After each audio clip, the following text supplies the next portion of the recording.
m'appelle Lyndi, je suis américaine qui vit en France depuis presque 6 ans là.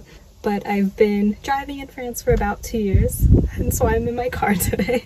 I've had my license actually since the age of 16 in the US. But I thought I'd finally do a video on driving in France, some differences compared to the US, and also just some of my observations.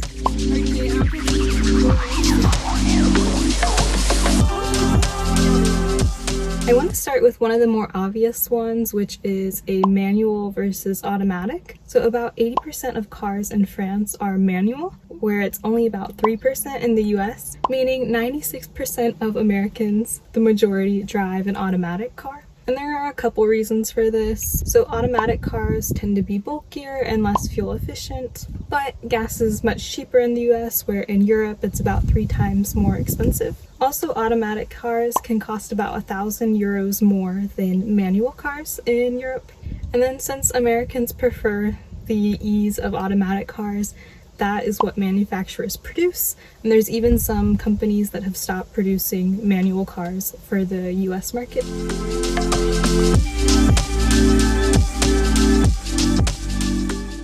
So cars parked on sidewalks.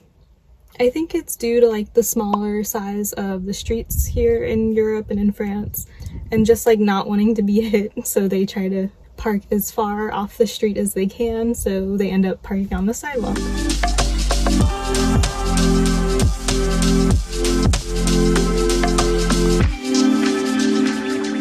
When I was actually looking for the car I wanted to buy here, I found the cutest like small little car, but I learned it's called a sans permis, which means without a driver's license. I was shocked. This does not exist in the US as far as I know, but these small cars can drive on the road and you don't need a license. With that being said, they usually only go up to like 27 miles per hour, so about 45 kilometers. They're more just for like putting around town, but they can also be more expensive since you don't need to pass the test for your driver's license.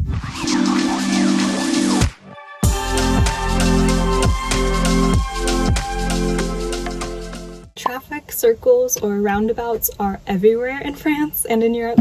It's estimated that France has about 20,000 to 50,000 roundabouts, where the US, which is like 18 times bigger, we only have about 5,000. So with roundabouts, there's a lot less traffic. Instead, you just have to yield, let the car pass, and then you merge on. They're pretty simple to understand and they're quite efficient. They're actually much safer than stoplights. And then you save time from having to wait at a stoplight.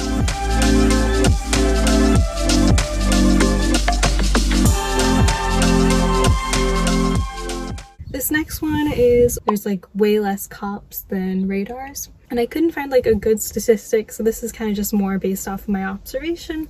But I see way more like speed cameras here compared to the US, where there are much more like cops parked on the side of the road like with their speed gun that like watch over traffic.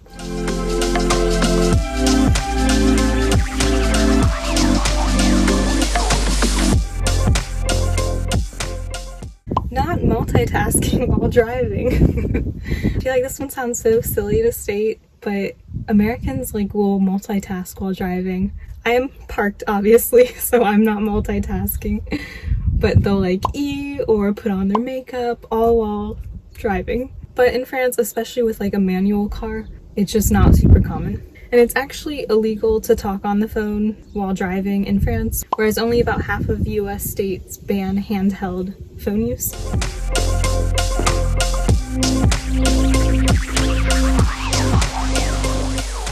Here's a few more rapid fire ones. In France, we drive in kilometers, not miles per hour.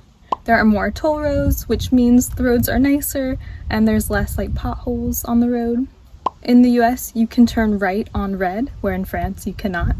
And overall, the cars are much smaller in France and in Europe compared to the US.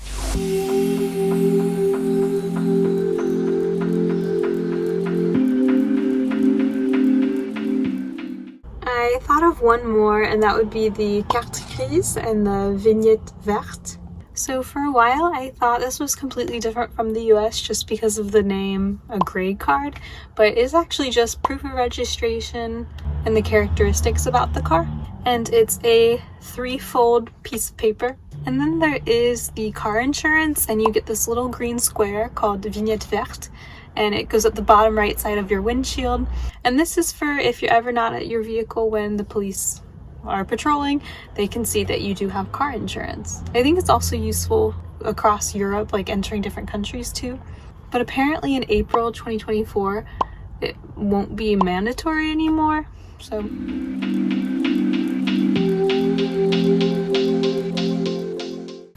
those are some things I noticed. Si vous êtes français, est-ce que vous avez déjà conduit dans les autres pays? Est-ce que vous avez remarqué d'autres choses dans les autres pays? Et vous pensez quoi de ce que je viens de dire à propos de la France et les différences que j'ai remarquées?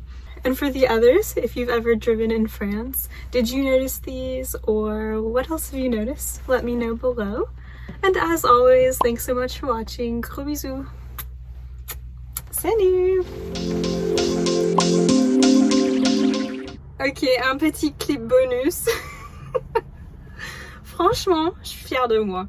Il y a des moments dans la vie où on se rend compte qu'on est vraiment fort. Et là, j'ai un petit souci avec ma voiture, mais je me débrouille bien.